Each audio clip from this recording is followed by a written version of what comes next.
예, 반갑습니다. 안녕하세요. 예. 자, 우리가 이제 2차 과목에 관계법규를 담당하는 강경구 교수입니다. 여러분들이 2차 과목은 이제 두 과목으로 되어 있죠. 관리실무하고 관계법규인데 올해 관계법규는 좀 쉽게 나왔어요, 시험이. 근데 이제 실무가 조금 어렵게 나와가지고 이제 합격률이 학원마다 조금 틀리는데 뭐 제가 간 학원들은 열심히 했기 때문에 거의 뭐 합격률이 다 높은 것 같습니다. 근데 학원에서 열심히 하신 분들은 많이 합격이 다 되고 결국 보니까 이제 나름대로 뭐 혼자 공부하신 분들은 좀 힘든 것 같아요.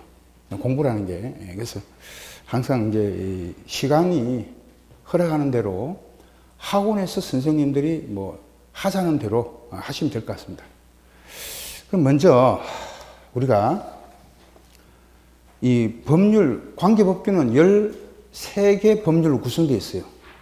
13개 법률로 구성되어 있는데, 여러분들이 오늘은 이제 뭐 오리엔테이션 겸, 학과 소개를 하고 진도를 조금 발휘 나가야 됩니다. 왜 그러냐면은 우리가 개강을 했지만 이게 이제 기초반이지만 그 진도가 말이죠. 한 달 안에 이게 끝내야 돼요, 제가. 인문서를. 이게 한 80페이지 정도가 되는데, 78페이지 정도 되는데, 이거를 한 달 만에 끝내야 된단 말이에요, 제가. 근데, 우리가 뭐 다 이렇게, 볼 수는 없겠지만, 그래도 이제 제가 다 끝내려고 생각을 하고 있습니다. 옛날에 1회 때는 여러분들 알다시피 시험이, 그때는 과목도 많이 좀 다르고, 지금보다 훨씬 좀 쉬웠어요, 시험이. 제가 1회부터 강의를 했어요. 1회부터 강의는 지금이 이제 20회까지 이제 이어오면서 어떤 때는 뭐 그러니까 20회까지 왔다는 거는 제가 강의 횟수가 20년이 넘다는 뜻이에요. 그리고 그때는 2년에 한 번씩 시험이 있었어요. 2년에 한 번씩. 예. 그러다가 이제 한 2년에 한 번씩 하는 거를 한 10년 정도 했거든요. 하다 그다음부터는 이제 매년 시험 치는 거예요. 예. 그래서 이제 결국은 우리가 이렇게 21회 시험 대비를 하게 되는데 저도 이제 나이가 좀 들었어요, 이제. 예, 물론 이제 좀 어릴 때부터 시작을 했지만. 예, 근데 이제, 나이가 좀 들다 보니까, 이제 얼굴이, 이렇게 좀 이렇게 홍조 현상이 나타난 거야. 홍조. 그러니까 저도 한 5년 전에 사진을 찍었는데, 5년 전에 사진은 이렇게 안 됐어요. 홍조가 없었어. 근데 갑자기 5년이 딱 흐른 다음에 이게 홍조가 나타나더라고. 예. 근데 그 원인이 여러 가지 있겠지만은, 그 원인 중에 하나가 말이죠. 열이 좀 많은 것 같아요, 제가. 열이. 몸에. 그런데, 이런 인삼이나 홍삼 이런 계통에 그걸 많이 먹다 보니까, 우리가 이제 체력이 바탕이잖아요. 강의가 하루에 또 많을 때는 여기 갔다가 저기 갔다가 강의가 많거든요. 그러다 보면 체력이 견딜 수가 없으니까 약의 힘을 듣다 보니까, 이제 약 기운을 좀 이렇게 몸이 원래 따뜻한 체질인데 약도 좀 그런 걸 먹다 보니까 이게 좀 부작용 같아요. 제가 볼 때는. 여러분들 좀 보기 험하게도 여러분들 좀 이해를 해 주시고요. 오늘은 말이죠. 20회 시험에 출제 경향을 잠깐 말씀드리고 굉장히 중요한 부분이에요. 그리고 바로 강의를 시작하도록 하겠습니다. 먼저 우리가 13개 법률이 있어요. 13개 법률인데 제일 먼저 여러분들 왼쪽에 보면은 그 인문서 있잖아요, 그죠? 요거 있죠? 이렇게 뒷면에다가 한 장 이렇게 보면 뒷면 있죠? 뒷면에다가 목차를 하나 간단히 적어보 목차를. 왜 그러냐면은 원래 목차를 여러분들한테 드리고 해야 되는데 제가 못했어요. 그래서 법률 13개를 한번 적어봅니다. 목차. 제일 먼저 주택법입니다. 주택법은요, 이게 이제 객관식이 있고 주관식 시험이 있어요. 네, 이제 요거는 주관식과 객관식 이걸 이제 분리를 해서 우리가 이제 1차 시험은 여러분들 오리엔테이션 이야기를 다 들어봤지만은 1차는 7월 중순 정도로 시험을 쳐요. 7월 중순에. 근데 2차 시험은 9월 요번에 30일에 시험 쳤거든요. 시험 공고는 언제 나왔냐면은 시험 공고는 한 4월 15일경 정도에서 나옵니다. 4월 15일경에 시험 공고가. 그러면 우리가 법령이라는 게 자주 바뀌어요? 아니면은 잘 안 바뀌어요? 자주 바뀌죠? 하루가 다르게 바뀔 수가 있어요. 이게 정책이, 우리가 특히 이제 주택에 관련되는 법률은 정책과 관계되기 때문에 자주 바뀐단 말이죠, 이게. 그래서 여러분들 알다시피 도시미 주거환경정책법이 나중에 말씀드릴 건데 완전 전면 개정됐어요. 그러니까 작년에 공부하신 분들 헷갈릴 거예요. 이제 많이 바뀌니까. 그래서 일단 시험 공고가 4월 15일 정도 나오고 이날 이후에 개정된 거 있죠. 16, 17부터 이제 개정이 되겠지만 그거는 시험 반영을 안 합니다. 시험은 항상 시험 공고일 기준이다 말이죠. 네? 여기 중요한 거고. 그 다음에 1차는 7월 중순에 시험 쳐서 1차 과목을 이제 합격을 하신 분에 한해서 2차 시험을 치는 거잖아요. 근데 1차가 1차 시험을 치고 2차까지는 여백이 며칠 정도, 한 2달 정도죠. 2달, 한 10일 정도, 15일 정도 됩니까? 2달 15일 정도 이제 여유가 있어요. 시간이. 근데 이때 1, 2차 동시에 공부하신 분들은 되게 이제 처음 여러분들처럼 10일부터 공부를 해서 마무리하다 보니까 굉장히 공부를 많이 했어요. 했는데 갑자기 이제 뭐냐면은 2차, 1, 2차를 1차만 중심적으로 하다 보니까 2차 공부를 안 한 분들이 굉장히 많아요. 그럼 한 2개월 만에 2개월 보름 정도 만에 공부해가지고 시험에 합격되겠습니까? 아무리 2과목이지만 안 됩니다. 이게 시간이 없어요. 그러니까 우리 시험이 순발력이 시험인데 물론 합격되는 사람도 있어요. 2개월, 3개월 2과목 공부해가지고 2차만 3개월 공부해가 되는 분도 있거든요. 봤어요.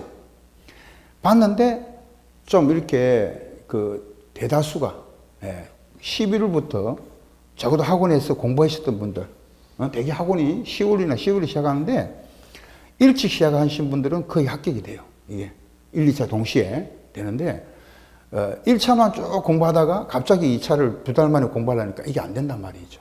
이게 이제 굉장히 중요한 부분이고, 그런 이제 염두에 좀 주시고요. 우리가 이제 법규하고 실무는 2차 과목 2과목이니까 여러분들이 뭐 그 2차 시험에는 그 1차 합격하고 난 다음에 커리큘럼이 일주일에 2번 들어갑니다. 일주일에. 그래서 여러분들 진도를 맞출 수가 있어요. 그때는 뭐 이론 강의를 안 하고 문제집하고 그 핵심 정리를 해가지고요. 바로 핵심 정리하고 이론 강의를 바로 해버립니다.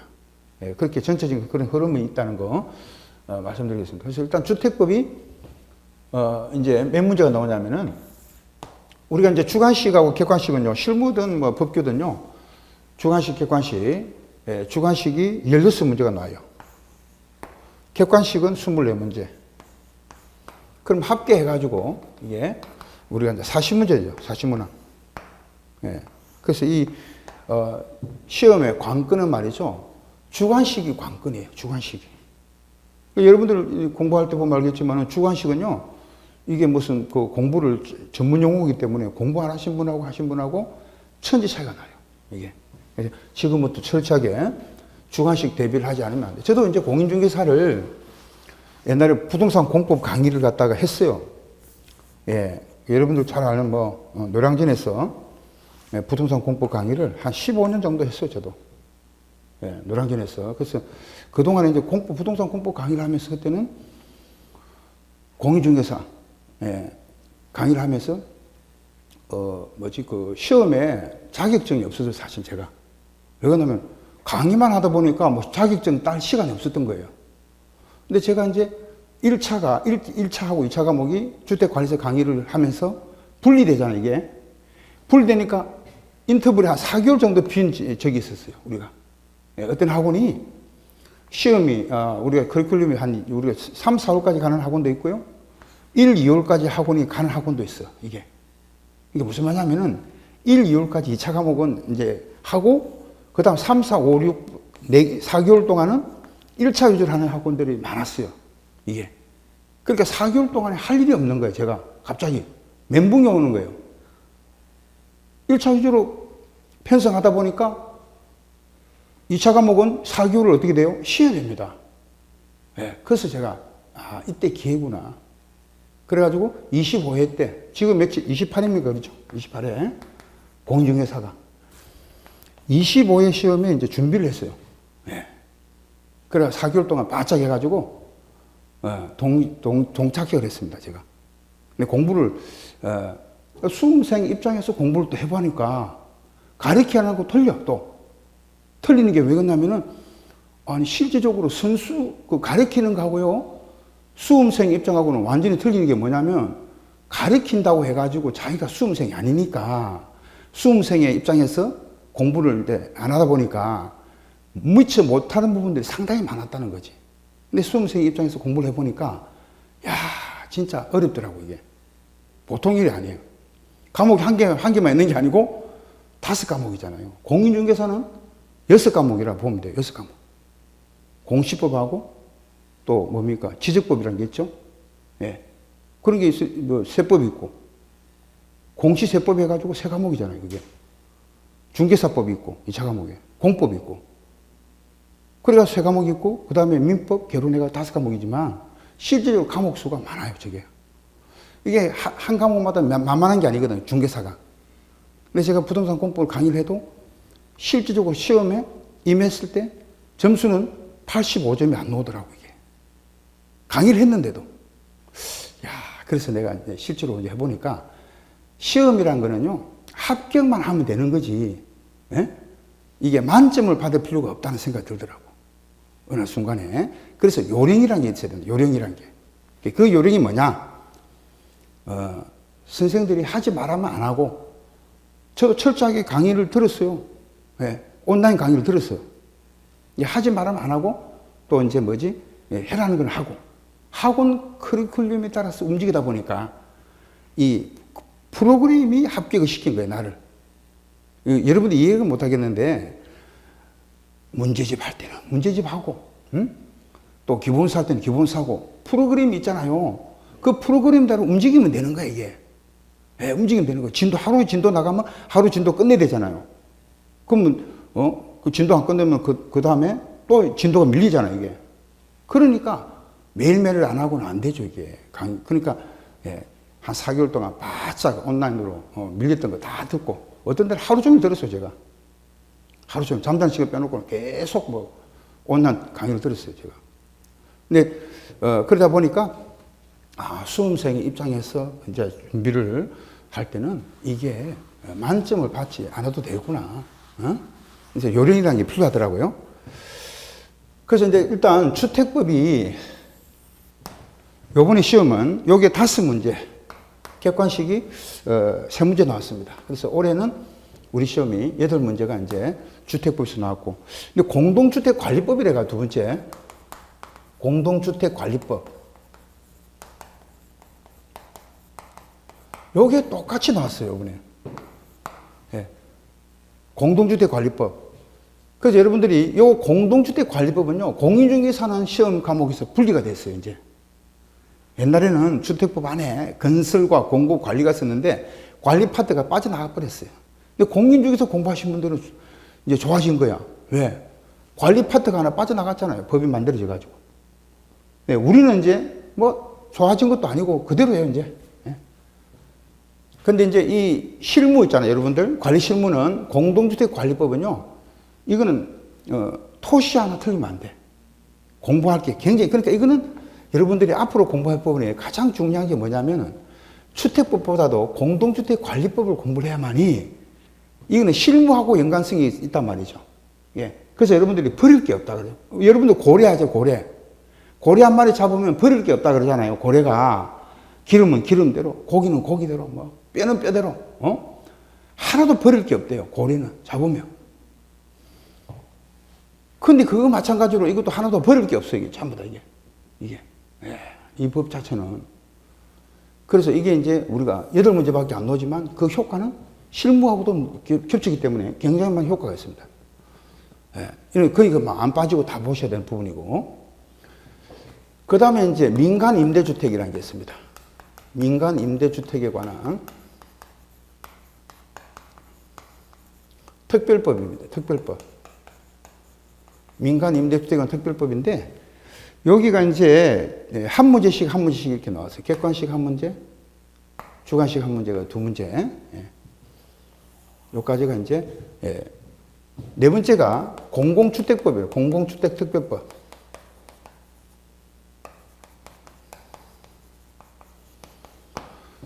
민간 임대주택에 관한 특별법은 어떤 거냐면요. 임대주택인데 민간이 경영하는 겁니다. 근데 공공주택은 국가나 지자체가 건설을 해가지고 이거를 공급하는 거예요. 그러니까 예를 들어 뭐 여러분들 알다시피 뭐 행복주택이라든가, 그죠? 뭐 국민주택, 뭐 영구임대주택 이런 거 있죠? 이게 다 공공주택에 들어가는 거예요. 그래서 공공주택 특별법이 각각 한 문제씩 이렇게 나왔어요. 예. 두 문제가 나오죠, 여기는. 그 다음에 여러분들이 이제 비중이 좀 차지하는 게 다섯 번째가 건축법입니다. 건축법은요, 8문제가 보통 나오는데, 올해 이제 객관식이 5문제, 그 다음에 주관식이 여기가 2문제가 나왔어요. 올해가. 그래서 7문제가 나왔는데, 뭐 실질적으로 우리 시험은, 공동주택 이 세 가지 법률, 주택법, 공동주택관리법, 건축법, 요 세 가지 법률은요, 반드시 이게, 문항수가 많잖아요, 지금.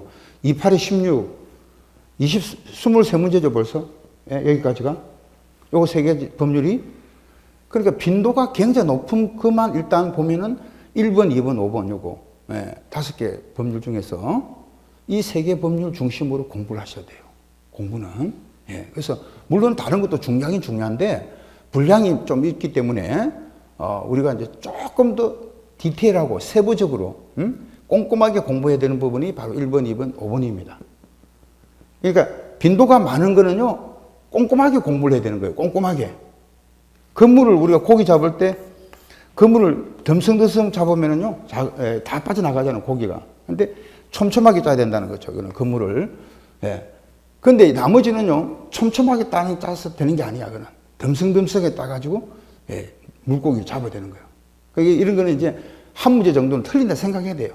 예. 그래서 한 문제 정도는 쉽게 나오고 한 문제 어렵게 나오고 하기 때문에 변동이 심해요. 그래서 어디가 나올 줄 몰라요, 이거는. 예? 그래서 일단 항상 이제 이렇게 되고, 그 다음에 두 번째가, 6번째가 도시 및 주거환경 정비법이라는 게 있어요. 도시 및 주거환경 정비법이라는 게 있는데, 여기가 이제 딱딱 이렇게 한 문제씩 이렇게 말이죠. 그래서 두 문제가 정해져 있어요. 매년마다 이 법률은요, 어떤 분이 자꾸 물어봅니다. 선생님, 딱 두 문제밖에 안 놉니까? 두 문제밖에 안 나오게 돼 있어요, 그는. 딱. 예.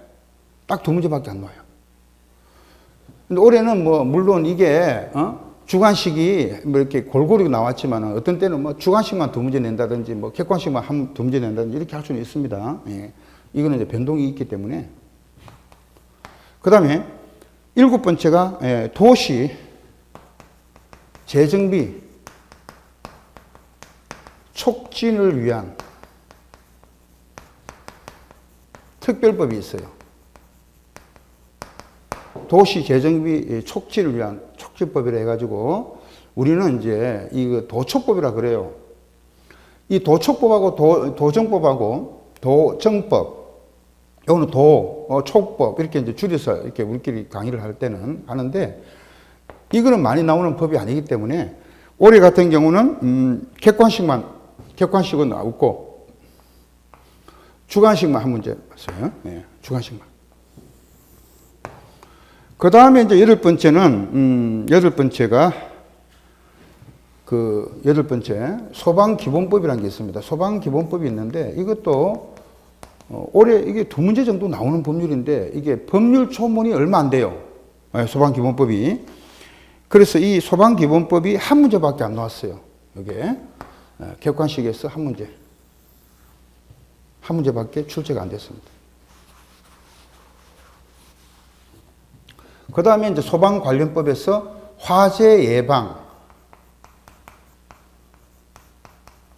칸마 찍고 소방시설에 설치 유지 및 안전관리에 관한 법률이 있습니다. 안전관리에 관한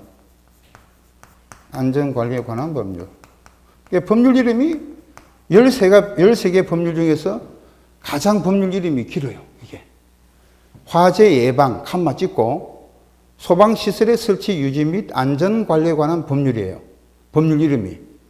그래서 저는 이거를 그냥 소시법, 소방시설법이다. 소방시설법이라고 이야기를 합니다. 소방시설법. 예. 그래서 이게 이제 각각 한 문제씩. 응? 여기 한 문제 나왔고요. 그 다음에 주관식이 한 문제. 그래서 요거는 두 문제가 나왔습니다. 올해 두 문제. 화재 예방, 칸마. 소방시설의 설치 유지 및 안전관리에 관한 법률. 여러분들 있죠? 법률은 뒤에서 나오기 때문에 일단 뭐, 정확하게 다 기억을 안 해도요.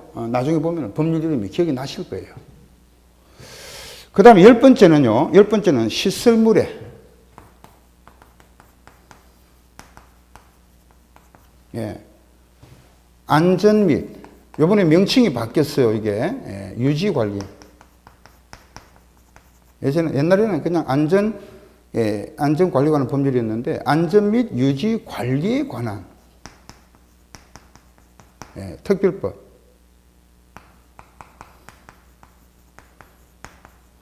시설물의 안전 및 유지 관리에 관한 특별법 해가지고, 예, 요것도 이제 각각 한 문제씩 나왔어요. 한 문제씩. 예, 그래서 요것도 이제 한 문제, 예, 객관식 한 문제, 주관식 한 문제 이렇게 해가지고 나왔습니다. 한 문제씩 나왔고. 그러면 이제 이것도 두 문제죠. 두 문제. 예, 요거 한 문제, 두 문제. 그 다음에 11번째가,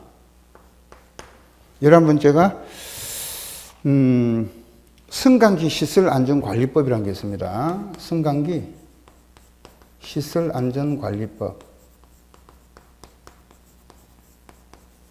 예, 요거도 이제 우리 승강기에 관한 법률인데요. 각각 한 문제씩 나왔어요. 한 문제씩 해가지고요. 두 문제가 나왔습니다. 승강기 시설안전관리법이죠. 요것도 이제 한 문제씩, 주관식 한 문제, 객관식 한 문제 이렇게 나왔고, 그 다음에 12번째가 전기사업법이라는 게 있어요. 전기사업법. 조문은 굉장히 많은데, 전기사업법. 전기사업법인데요. 요게 이제 그 조문도 많고, 예, 이게 어디 나올 줄 몰라요. 시험이. 굉장히 뭐 폭넓게 나오는데, 여기 한 문제씩 나왔어요. 여기도 두 문제씩. 주관식 한 문제, 객관식 한 문제에서, 예, 12번째 전기사업법. 마지막으로 집합건물의 소유 및 관리에 관한 법률입니다. 13번째가 집합건물의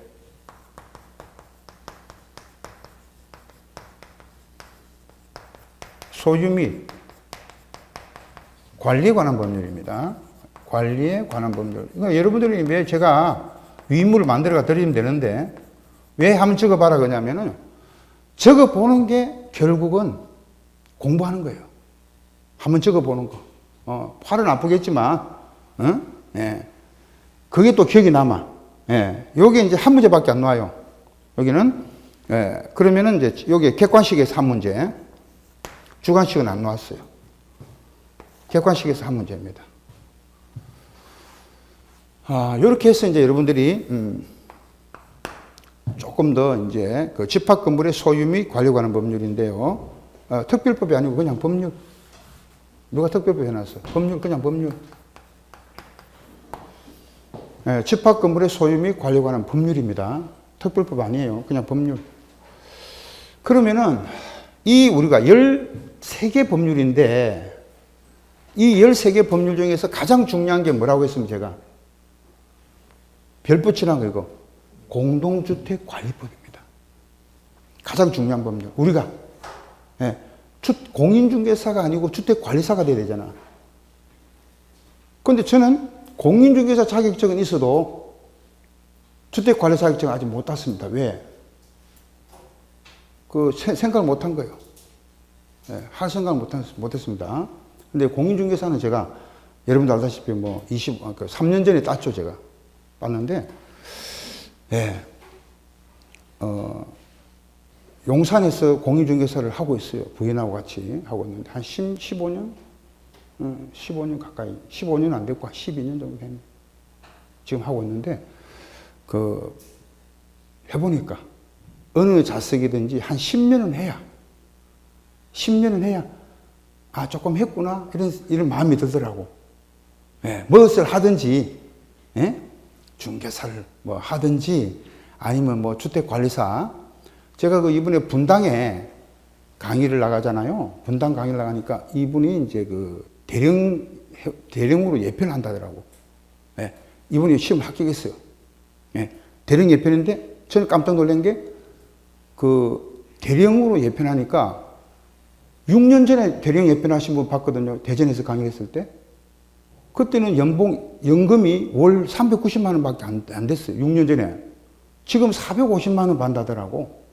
대령 예편, 대령 계급장 달고 예편 하시는데, 연금이 월 450만 원 나온대요. 그래, 해외여행 같은 가보면요. 돈을 제일 많이 쓰신 분이 그런 분들이야. 군인으로 해가지고, 그죠? 예. 영광급으로 해가 제대해가지고 예편하신 분이 있죠. 그런 분들이 또 기마이가 좋아. 오늘 이거 술 다 내가 산다. 뭐 이런 식으로. 왜 연금이 나오니까, 이거는. 예. 근데 연금이 나와도 취직을 해야 될 거 아니에요. 그죠? 예. 그분이 58년생인가 아마 59년생이 될 거예요. 59년생. 예. 예편하셨는데, 59년생인데, 올해 합격을 했습니다. 했는데, 물어봤어요, 제가. 왜, 뭐, 연금만 받아가지고 생활하면 되는데, 한 달에 450 같으면 그 충분하잖아요. 그런데 왜 공부를 하고, 뭐, 주택관리사 해필이면 또 소장으로, 지금 아직 뭐, 취직은 안 됐다더라고. 그래, 공부를 하냐 물어봤어요. 물어봤더니, 그분 한다는 이야기가, 자기는 인생을 다시, 지금부터가 인생이래요. 지금부터. 군인으로서의 어떤 삶은 끝났고 이미. 자기는 제2의 인생을 산다는 거예요. 지금부터. 그리고 연금은 받아도 안 받은 거 생각하고, 이거는 막 부인한테 다 드리고, 자기는 내가 버린 것만 가지고 오직 생활하겠다. 속으로 박수를 막 쳤어요. 속으로. 대놓고 박수는 못 치잖아요. 속으로, 멋지다. 그런 생각이 들었어요. 그러니까, 예, 뭐든지, 그분도 뭐 예편했으니까 뭐 군 생활을 한 5년 넘게 하셨겠죠. 예. 뭐든지 그렇게 오래 하니까, 예, 뭐 국가가 그만큼 뭐 대우를 해준 것 같아요. 좀 이야기가 좀 길었습니다만은. 그래서 우리 그 관계법규는 이렇게 13개지의 법률이기 때문에 어떻게 생각하면 법률 이름도 갑자기 생각하면 잘 생각이 안 나. 그 정도로 이렇게 방대합니다. 13가지 법률 중에서도. 이렇게 이제 시험에 이제 나올 수 있는 부분들을 제가 말씀을 드린 이유는요. 우리 시험은 반드시 나왔던 게 또 나올 수가 있고, 그 다음에, 빈도는 여기 거의 비슷해요. 여기서 플러스, 마이너스 한 문제 정도가 될 수가 있거든, 전부 다. 근데 이건 안 변해요. 주관식이 16문제, 객관식이 24문제잖아요. 그리고 전체가 40문제잖아요. 그죠? 예. 요거는 안 변한단 말이죠. 그래서 관계법규하고, 그 다음에 관리실무 있잖아요. 관리실무 똑같이 나옵니다. 관리실무도 주관식 16개, 객관식 24개. 그렇게 나와요. 그래서 여러분들이, 저도 공유적에서 공부를 했지만은 주택관리사가 더 어려운 것 같아. 왜? 주관식이 있거든, 주관식이 있거든요. 미쳐버린 거예요, 이게. 그러니까 공부를 웬만큼 했으면요, 객관식을 맞추는데 주관식을 서둘 수가 없어. 또, 비슷비슷한 말 쓰게 되면은 영어식 문제 나오잖아요. 그런 거는 뭐, 여러 가지 말이 된다고. 이번에 관리실무에도 뭐, 서징 같은 거, 서징했다가, 굉장히 말이, 예, 영어식 발음이 있잖아요. 그런 게, 예, 다양하기 때문에 공부하기가 굉장히 어렵다는 거지. 그래서 여러분들 그럼 어떻게 공부해야 되겠느냐? 무조건 뭐 법률 나오면은 뭐 책이 기본서 나오면은 달달달 외워야 되느냐? 그건 아닙니다. 공부를 달달달 외워가지고 이거 언제 다 하려고 이거 지금? 왜 다 못해요 이거를? 예. 그래서 이제 어떻게 공부하냐면은 가장 중요한 게 이제 용어. 여러분들이 뭐든지 용어 나오잖아요. 컴퓨터도 용어 쓰잖아요, 용어. 컴퓨터 용어 따로 있죠? 예? 마찬가지로 우리도 용어가 있어요, 용어가. 예, 전문적인 용어가 있다고. 예를 들어서 뭐 리모델링이 뭐예요?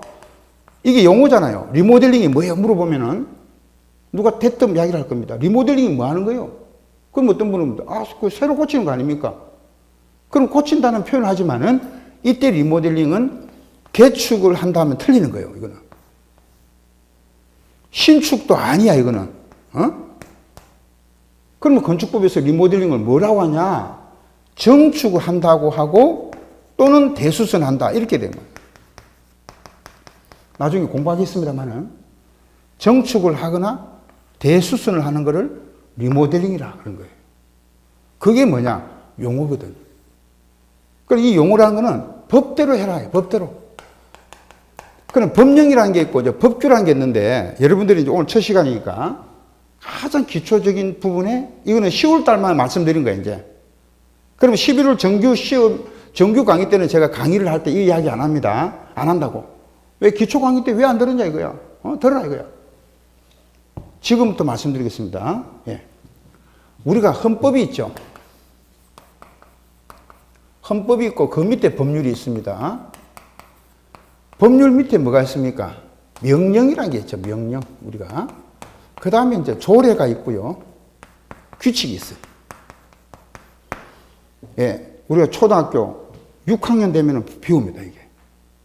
중학교 1학년짜리 물어보고, 중학교 1학년에 보고, 야, 헌법이 높으냐, 법률이 높으냐 물으면, 헌법이 높지. 그래서 이걸 갖다가 켈젠이 분류를 한 거예요. 켈젠이라는 사람이 독일 사람이잖아요. 법 단계설에서 나와. 법 단계설. 켈젠의 법 단계설에서 보면은 상위법이 있고 하위법이 있다는 거지. 성문법이라도. 우리는 불문법이 아니잖아요. 문수화되어 있잖아요. 그러니까 성문법이라도 전부 다 문수로 된 거야. 문수로 된 거를 규칙을 정해놓고 그 문수 지키도록 됐단 말이죠. 말로서는 안 되잖아. 말로서 아무리 떠들어봤자 우리는 안 되잖아요. 그죠? 예? 좀 우리는 반드시 문수로 됐단 말이죠. 그러면 헌법은 누가 만드는 거예요? 국민이 만드는 겁니다. 이거는 국민이 개정해야 돼요. 국민이 만드는 게 헌법이에요. 예, 발의는 정부도 발의하고 국회도 발의하지만 국민이 헌법을 만드는 거예요. 법률은 누가 만드는? 입법부가 만드는 거예요.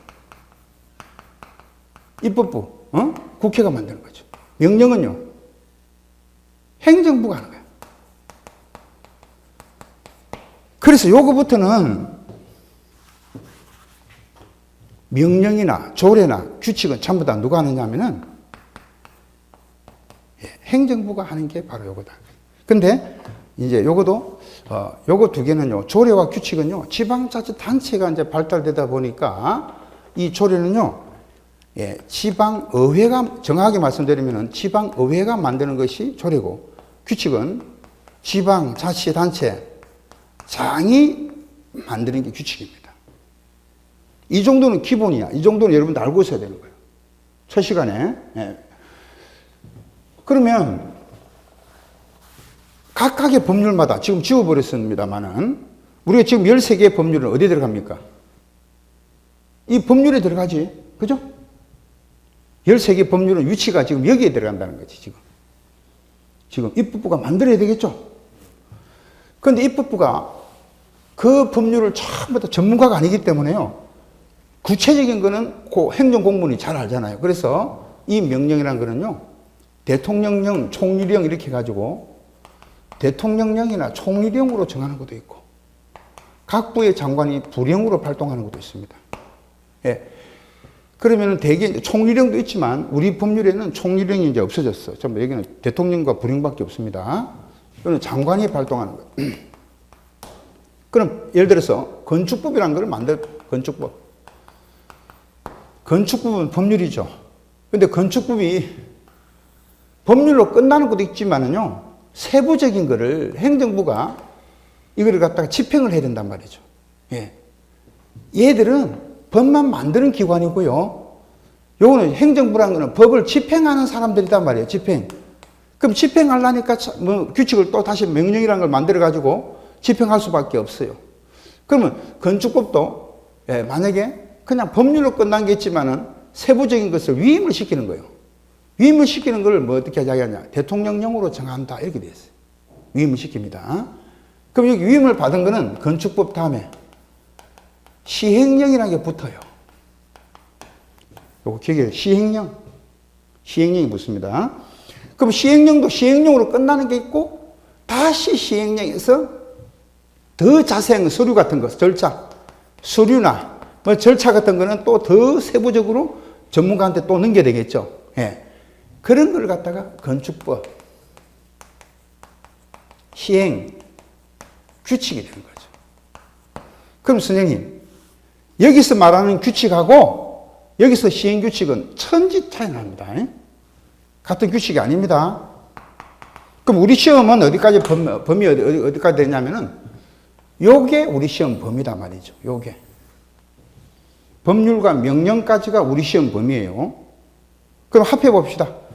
법률과 명령을 합하면은 뭐가 되는 거죠? 법과 명령 합치면은 이걸 법령이라 그래요. 법령.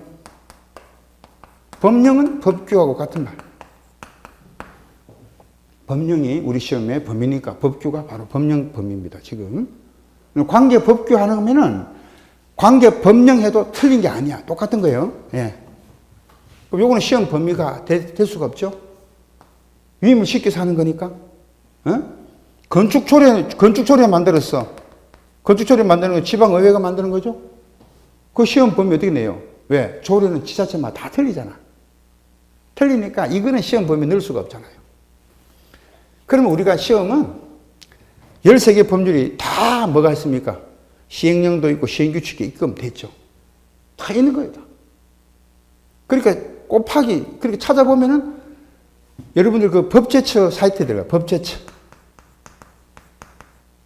법제처가 우리 이제 시험에 모든 법률은 우리나라 대한민국의 법률은 법제처에 다 들어있어요. 요즘은 이제 다운 받잖아, 지금. 앱 깔죠, 앱. 스마트폰에 앱을 깔면은 법제처 앱을 깔잖아요. 바로 깔 수 있어요. 깔고 종합법률 검색 딱 하면은요, 바로 나와, 이제는. 예. 근데 그것도 무조건 하고 이제, 그 검색을 잘 보여야 되는 게, 그 개정 시행 날짜가 있어요. 공포 날짜가 있고 시행 날짜가 있거든. 그럼 공포 날짜가 바로 되더라도 1년 있다가 시행되는 게 있고, 공포 즉시 시행되는 게 있고, 그게 다 틀린단 말이죠. 그러니까 공포를 보는 게 아니고 시행을 봐야 되는 거예요. 시행 일자가 언제냐.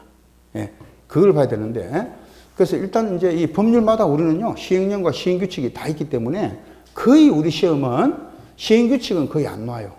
나오는 것도 있겠지만, 거의 안 나오고, 나오는 것도 있어요. 예를 들어 승강기 같은 경우는 시행규칙에도 시험에 많이 나와요. 전기나 승강기 같은 경우는. 시행령 같은 경우는, 우리가 이제 건축법 시행령은 또 중요한 게 굉장히 많습니다. 그래서 일단 이 법률과 시행령과 시행규칙인데, 우리 책을 만들 때 보면은 그냥 법 몇 조 이렇게 되면은 그건 법이지만 시행령은 영자만 붙입니다. 제 15조 이런 식으로. 시행규칙은요, 그냥 규칙 이렇게 해놓을 거예요. 규칙 제 몇 조 이라면은 이거는 시행규칙을 말합니다. 예. 그래서 여러분 책을 읽을 때 쭉 보면은 뭐 영 몇 조에 대해서 선생님 영이 뭡니까? 영. 그 영이라는 게 이제 만약 그 편이 건축법이다 그러면 건축법 시행령을 말하는 거고, 주택법이다. 주택법 시행령을 말하는 거예요. 공동주택관리법이다. 공동주택관리법 시행령을 말하는 거예요. 아시겠죠? 해당되는 편에, 예, 영이라는 거는 각각 틀린단 말이지. 그래서 이 법률마다 다 이렇게 시행령과 시행규칙이 있다는 겁니다. 예. 그래서 이걸 전부 다 법령이라 그래요. 우리 시험은 법률만 시험 치는 게 아니고요. 이 명령, 행정부가 집행을 하기 위해서 대통령이 발동하는 대통령령하고, 각부의 장관들, 국토교통부 같으면 부동산을 관장하는 부서가 국토교통부죠. 국토교통부 장관이 발동하는 거, 바로 건축법에서 발동하게 되면 건축법 시행규칙이 됩니다. 이게 이제 우리 시험 범위라는 거지. 항상. 그런 내용을 여러분들이 이제 첫 시간에 아셔야 되고, 또 이제 공부하시다 보면요, 시도지사 중간점이 나와요. 시도지사 할 때 이때 시는 특별시나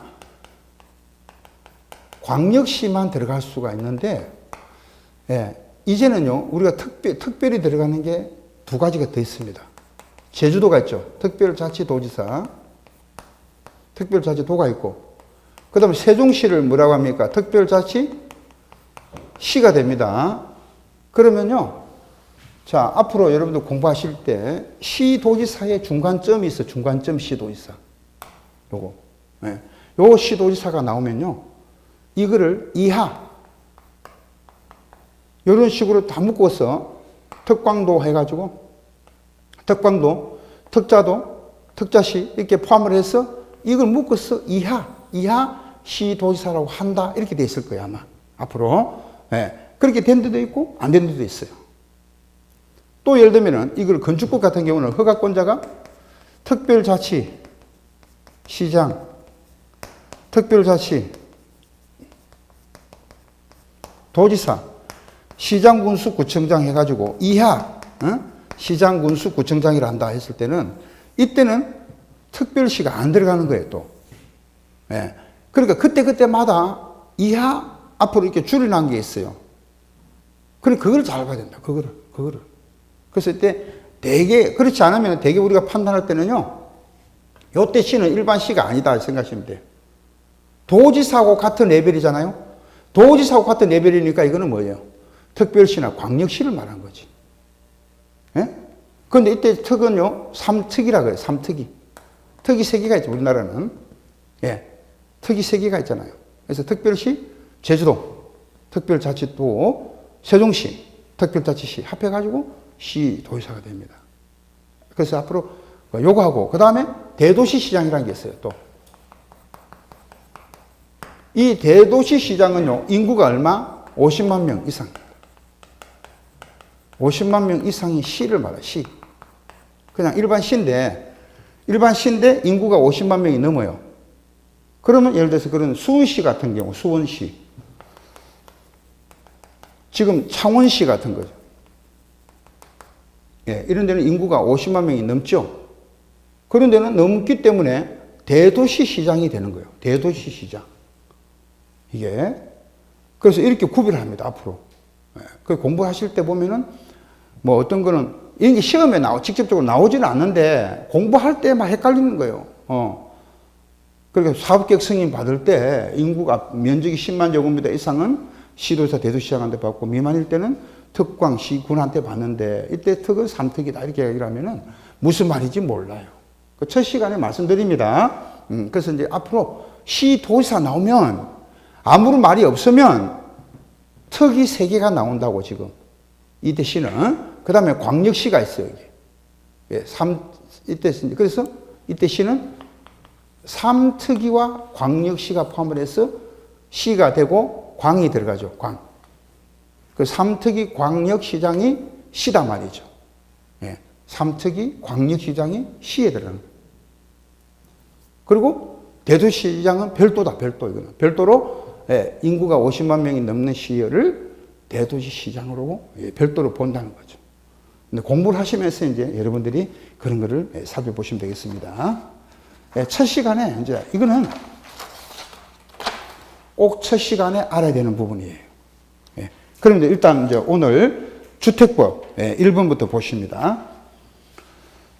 주택은요, 세대원이 장기간 독립된 주거 생활을 영위할 수 있는 구조로 된 건축물의 전부 또는 일부 부속 토지를 말한다 그랬는데, 제일 중요한 거는요, 주택 안에는 뭐가 포함돼요?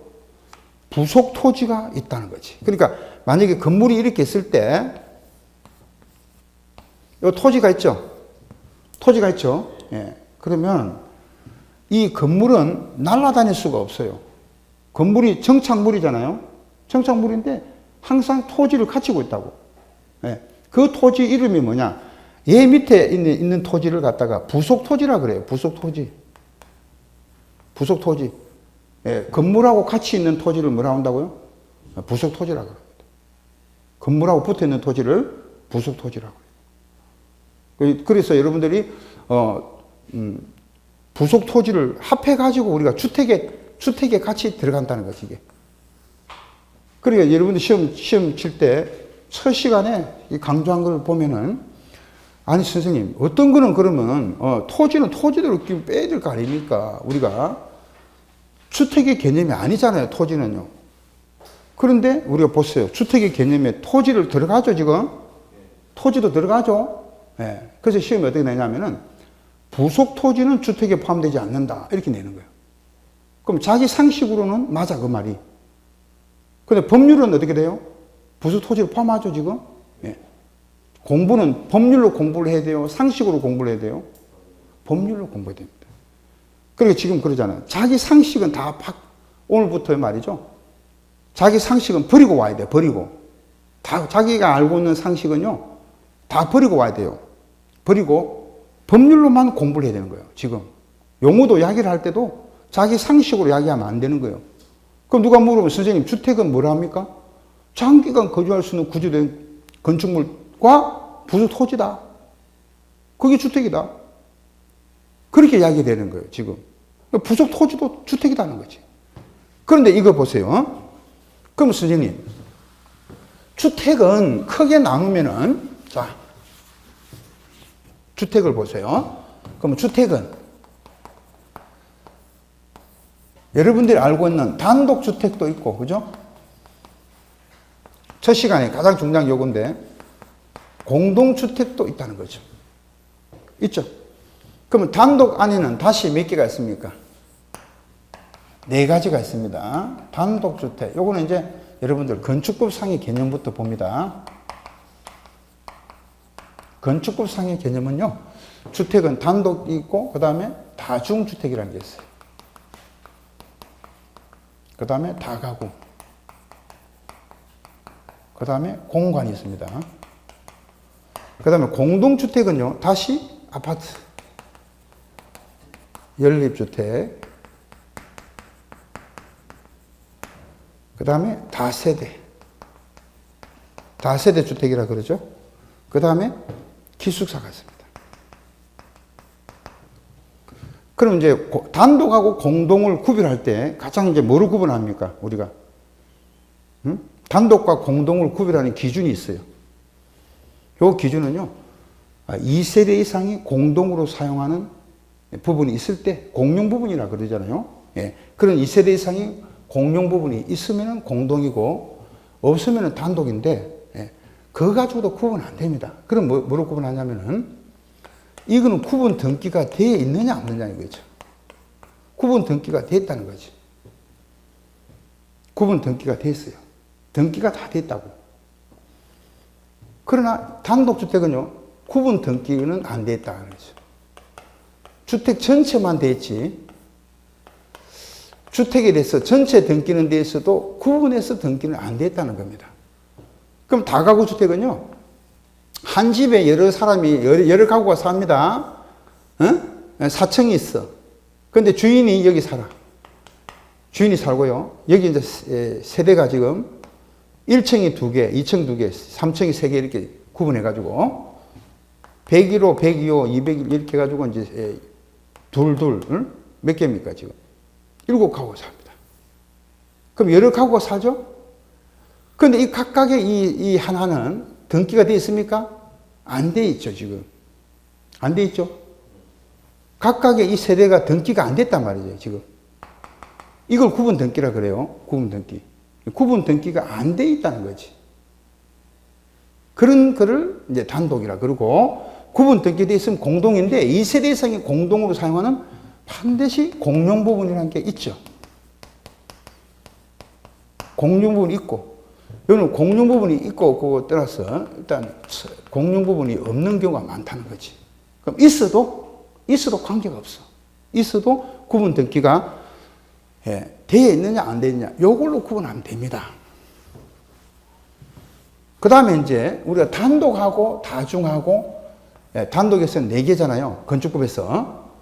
근데 이 단독은 말 그대로 우리가 이제 독립된, 이런 말 씁니다. 독립된 주거 생활을 영위할 수 있는 구조다. 독립된 주거 생활을 영위할 수 있는 구조로 되어 있다. 독립된 주거 생활이 뭐예요? 주거 생활을 하려면 뭐가 있어야 됩니까? 거실이 있는 게 아니고 거실이 있고 방이 있고 그 다음에 부엌이 있고 그 다음에 화장실이 있어야 되고 또요 욕실이 있어야 되죠. 이게 다 갖추어져 있으면은 독립된 주거 생활을 영위할 수 있는 구조라 그래요. 아니 선생님 어떤 집에 내가 가보니까 복도가 중간에 복도만 있고요. 공동 취사장이 따로 있는 거야. 공동 취사장이 따로 있고요. 여기 101호 내가 요 하나만 딱 산다고 지금 여기 계약을 해서 내가 여기 살고 있습니다. 취사장 따로 있어요. 응? 화장실도 따로 있어. 공동 화장실이 따로 있어. 그럼 이거는 독립된 주거 생활이 돼 있습니까 지금? 안 돼 있잖아요. 예. 이게 다중주택이라 그래요. 그럼 다중주택은 독립된 주거 생활의 구조가 아니다는 거지. 예? 예. 그런데 독립된 주거 생활이 안 됐다는 거는 어떻게 됐다는 거예요? 요게 지금 없다는 거지. 이 중에서 뭔가 일부가 없다는 거예요. 일부가 없어. 일부가 없기 때문에 독립된 주거 생활을 할 수가 없어. 예, 공동 취사장, 화장실, 이렇게 됐다면 다중인데, 다중은요, 층수가 몇 층요? 3층. 이하입니다. 그리고 이거는 바닥 면적의 합계가 얼마죠? 330입니다. 330제곱미터 이하죠. 그러니까 이거는요, 주택으로 쓰는 층수가 3개층 이하고, 3층 이하, 3개층 이하고요, 바닥 면적의 합계라는 말 써야 돼요. 합계가 330제곱미터 이하죠. 예, 이게 다중주택의 개념이라는 거예요. 그럼 다중주택 개념은 독립된 주거 생활의 구조로 안 됐다. 그 방은 방대로 돼 있고, 공동취사장, 화장실, 이런 식으로 돼 있고, 3층 이하이면서 바닥 면적의 합계가 330 이하로 돼 있는 주택을 뭐라고 하냐? 다중주택이라고 그래요. 다중주택. 근데 다가구는 독립된 주거 생활을 구조로 되어 있지만, 요거는 주택으로 서는 층수가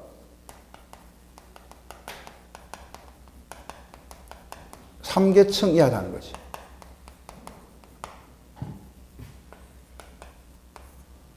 그리고 바닥 면적의 합계가, 바합을 줄이겠습니다. 이제 바합. 우리끼리 이제 보세요. 바닥 면적의 합계를 줄여가지고 바합이라고 그럽니다. 그럼 바합은 660제곱미터 이하가 됩니다. 그리고 요거는 19세대 이하죠. 그리고 뭐죠?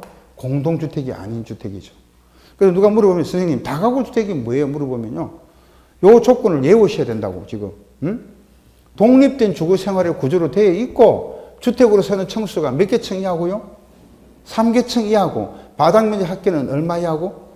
660 이하고 19세대 이하로 됐다.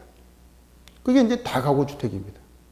그 여러분들이 이제 우리가 한 평이 약 3.3으로 보면 되겠죠.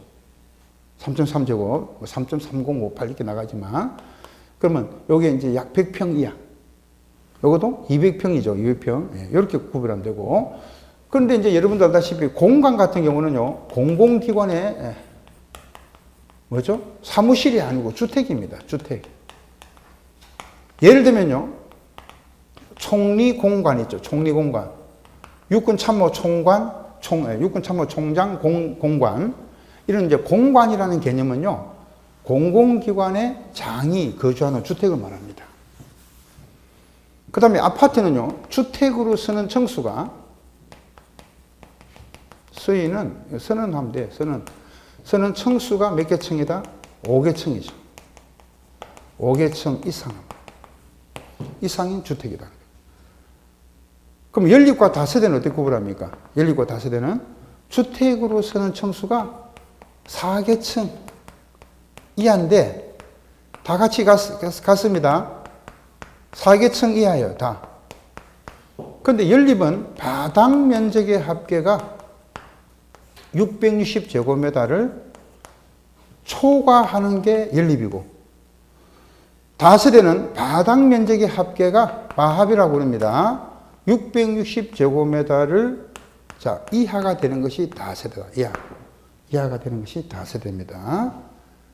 그럼 이제 기숙사라는 게 뭐예요? 기숙사는요, 종업원이나 이제 그 종업원들, 주로 학생들, 주 대상이 종업원이나 학생입니다. 네, 학생들을 대상으로 하는데, 학생이 뭐죠? 이게 이제 뭐죠? 거주할 수 있는 공간이지만 장기간 거주할 수 있는 공간인데, 이거는 위에서 본 바대로 독립된 주거 생활이 안 돼 있죠. 방은 방대로 쭉 돼 있고, 공동 취사장 따로 있고, 화장실 따로 있죠. 따로 있습니다. 이걸 갖다가 뭐라 표현하냐? 독립된 주거 생활의 구조로 되어 있지 않다는 거지. 그럼 이제 우리가 주택에서 독립된 주거 생활의 구조가 안 돼 있는 거는 무슨 주택과? 다중주택과 기숙사만 독립된 주거 생활의 구조가 아니다 이 말이죠. 요거는 방은 방대로 쭉 돼 있고, 공동 취사장 따로 있고, 공동 화장실 따로 있단 말이죠. 요걸 따로 있으면 이거는 독립된 주거 생활의 구조가 아닌 거죠. 그래서 이제 제일 중요한 게 첫 시간에 제가 그런 이야기를 합니다. 지금 우리가 건축법, 주택법 공부하는데 왜 선생님이 건축법을 먼저 이야기를 하냐면은, 원래 건축법을 좀 알아야 돼요. 예. 주택도 건축법에서 나온 거예요, 이게. 예? 옛날에는 주택법이라고 없었어, 이게. 그럼 옛날에 없을 때는 건축법이 모법이야, 모법, 어머니법. 건축법이 모법이고요, 어머니법이거든. 그래서 빠져나온 거예요, 이게. 독립에서 나온 게 주택법입니다. 그래서 옛날에는 주택건설 촉진법이라 해가지고 따로 나왔지, 요것만. 예. 그러면 주택의 개념에서는 여러분들이 이렇게 단독과 공동으로 나누고, 단독에서는 뭐 4개를 암기를 하셔야 됩니다. 그래서 저는 이제 암기할 때 암기하는 공식이 있어요, 또. 그 공식을 외우시면 돼요. 2는 4, 2, 3은 6, 이런 식으로 공식이 있어. 이것도 단다다공.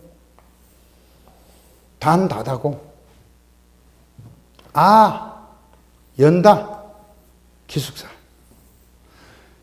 기숙사 문이 딱 잠겼는데, 이제 새벽에 문을 잠겼잖아요? 그동안 못 들어가고 있었어. 근데 문을 딱 열어주는 거예요, 지금. 연다, 기숙사. 예? 예. 이렇게 해서 이제 공부가 되는데요. 제일 중요한 거는 뭐냐면은, 선생님, 아니, 어떤 거는 662하고, 어떤 거는 330이 딱 하나 있죠. 요거는 그래서 연면적이런데 되게 연면적, 바닥면 같이 보겠습니다만은, 우리가 엄격하게 말하면은요, 연면적이란 게 있고, 바닥면적이 합계라는 게 있는데, 예, 요것도 이제 연면적 자체가 각 층에 바닥면적에 건축법을 그래서 알아야 된다는 거지.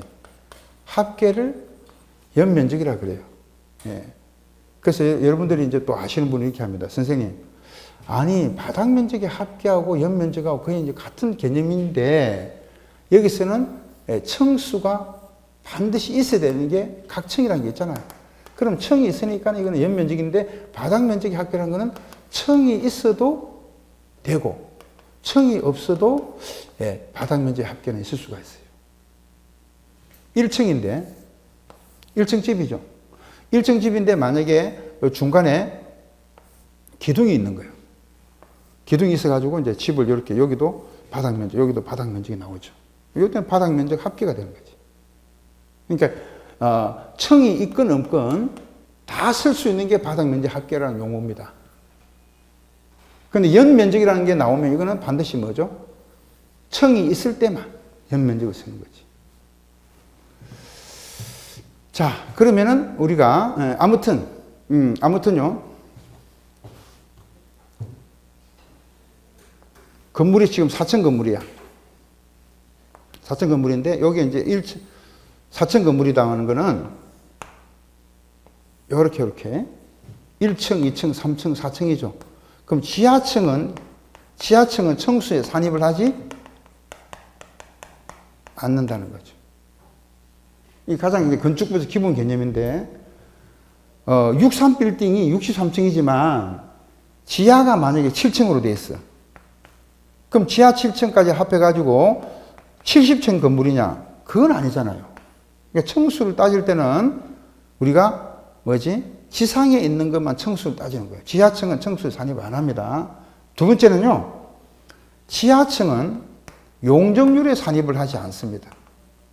나중에 또 한 번 더 공부를 하겠습니다만은 용적률 계산할 때 산입을 안 합니다. 그때 연면적에서 산입 안 한다고 지금. 지하층은. 근데 여기는 보세요. 바닥 면적의 합계가 660 이하다. 그러면 다세대인데 연립은 초가잖아요. 그럼 어떤 거는 이거 초하고 이건 이하인데 이게 많이 헷갈리기들 한다는 거지. 이거 청수로는 구별돼야 안 돼요. 안 됩니다. 연립은 4계층 이하로서 바닥 면적 합계가 660 초가. 다세대는 이하인데 그래서 이거를 어떻게 기억을 했냐면요. 이 초를 딱 따는 거예요. 초를. 초를 저기다 갖다 붙입니다. 어떻게 됩니까? 연립주택에 사시는 분들은 어떻게 살아요? 초연하게 살지, 초연하게. 아파트에 사시는 분들은 뭐 평수를 좀 높이기 위해서 뭐 20층, 3층, 각각 이렇게 하지만 연립주택에 사는 분들은요, 몇 평짜리 뭐 내가 이사 간다, 별로 상관 안 해요. 뭐 지금도 넓은데 뭐 한다고 또 뭐 이사 가냐? 이렇게 생각하지. 그러니까 연예인들은 연립주택에 큰 연립주택 사잖아요. 그런데 이사를 잘 안 가요. 평수 관심이 없어. 자기가 넓은 데 사니까. 초가 되죠. 초연하게 살고 있는 거예요. 그럼 하나가 초는, 하나는 미가 되면 안 되죠? 이하가 돼요, 이하. 그래서 앞으로 그것도 이제 기억해야 됩니다. 초연이다, 초연이다 기억해야 됩니다. 초연이다. 초연이다. 그렇게 했는데도 또 요거 속는 사람이 있어. 이상이 되려면 안 되겠죠? 이상은 그 숫자가 포함을 하지만 초는 그 숫자를 포함하지 않습니다. 그럼 이상 하면 어떻게 돼요? 660 차스도 660이 나왔다면 포함이 되는 거예요. 이상은. 근데 초가 되면은 660이 그 포함이 안 된단 말이에요. 661부터 되겠지. 쉽게 말해서. 이게 초과라는 게 굉장히 중요한 거예요. 지금. 이상이 아니라는 거지. 요거는 이하고 미만하고 틀립니다. 만약에 미만하면 어떻게 돼요? 660 차스트가 나왔어요. 그럼 이하는 그 숫자를 포함하지만 미만은 포함하지 않습니다. 559부터 되겠지, 이게 또. 그래서 이제 앞으로 여러분들 초과나 이상, 그 다음에 이하와 미만하고 신경을 좀 쓰셔야 된다는 거지. 건축법에서 이제 이렇게 구별을 합니다. 이 초가 들어갈 자리에 이상이 들어갔다. 무조건 한 문제 틀린 거예요. 이하가 돼야 되는데 미만이 들어간다. 미만. 무조건 한 문제 틀리는 거예요. 이거는. 그래서 이제 제가 그럽니다.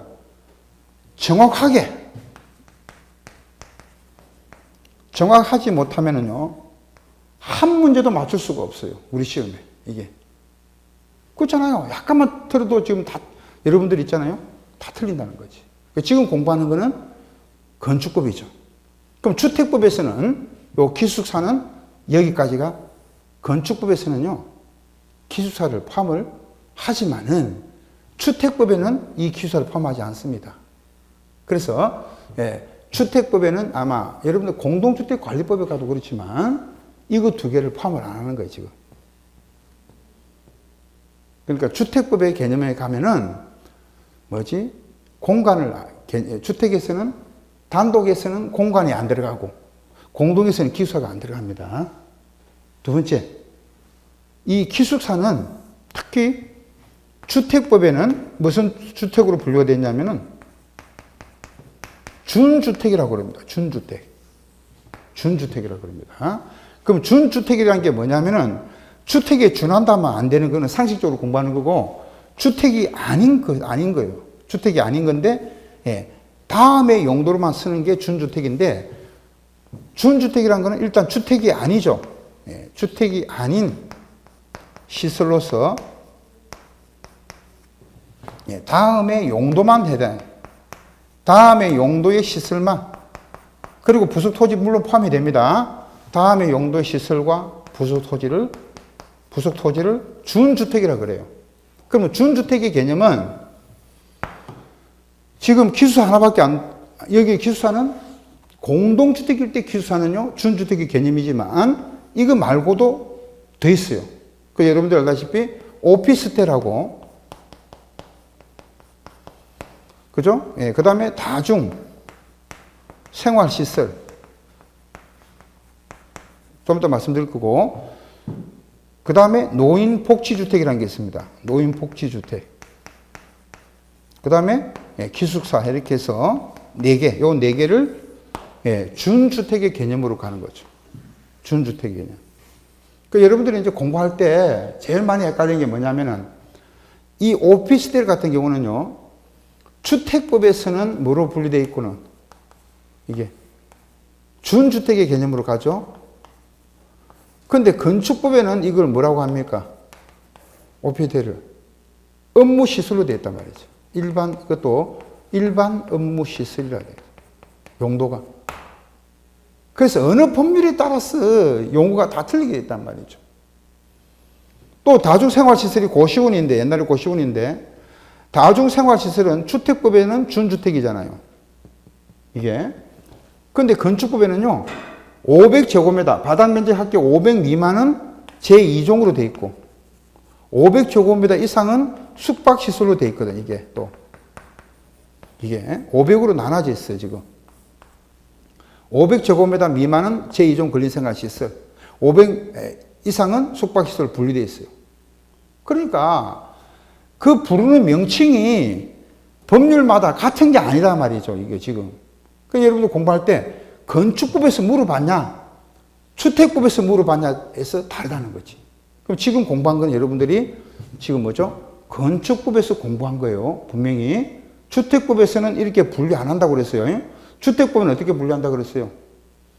단독에서는 요 3개, 공동에서는 아파트 연립 5대만 분류를 합니다.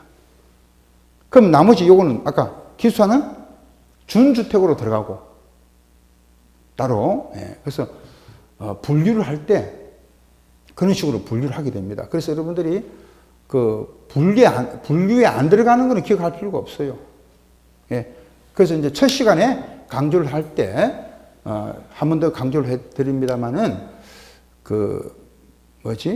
요 면적은요, 항상 면적이 660 이하가 다 들어가잖아요. 들어가는데 딱 한 개만, 다중생활시설, 다중주택인데, 이 다중주택하고, 이 다중주택은 쉽게 말해서 그 고시원하고 비슷합니다. 고시원하고 비슷한데, 이 다중생활시설이 따로 있기 때문에, 약간 이제 개념이 달라요. 일반적으로 옛날에 살고 있는 분들은 그 다중주택을 조금 이해를 하실 건데, 지금은 이제 옛날에 고시원 있죠? 이 고시원하고 비슷하게 돼 있어요. 이게 다중주택이 비슷하게 돼 있는데, 지금은 이 다중생활시설이 따로 있어요, 이게. 그래서 옛날에 구고시원이 지금 고시텔이라고 그러는데, 이게 이제 다중생활시설인 거예요, 이게. 그러면 다중주택하고 다중생활시설은 완전히 다른 개념이죠. 완전히 다릅니다. 그럼 주택법에서 물어봤을 때 다중생활시설은 주택입니까? 주택이 아닙니까? 주택이 아니라니까, 이거는 내기가. 준주택이란 말이죠. 준주택이라는 건 주택이 아니다 했잖아요. 주택이 아닌 시설이라 그랬잖아. 그러니까 공부하실 때 어렵게 했는데, 지금 첫 시간인데 벌써 어렵잖아요. 왜 어렵냐? 분류를 똑똑히 안 해서 그런 거야. 그래서 여러분들이 이제 첫 시간에 주택법에서 물어봤느냐, 건축법에서 물어봤느냐. 그래서 제가 왜 헷갈리게 했습니까? 건축법의 개념을 먼저 공부를 했기 때문에 헷갈리는 거지, 지금. 그죠? 그래서 오늘 첫 시간인데 좀 쉬었다가 그러면은 요 분류를 다시 이제 한 번 더 언급을 하고 진도를 쭉 이렇게 나가도록 하겠습니다.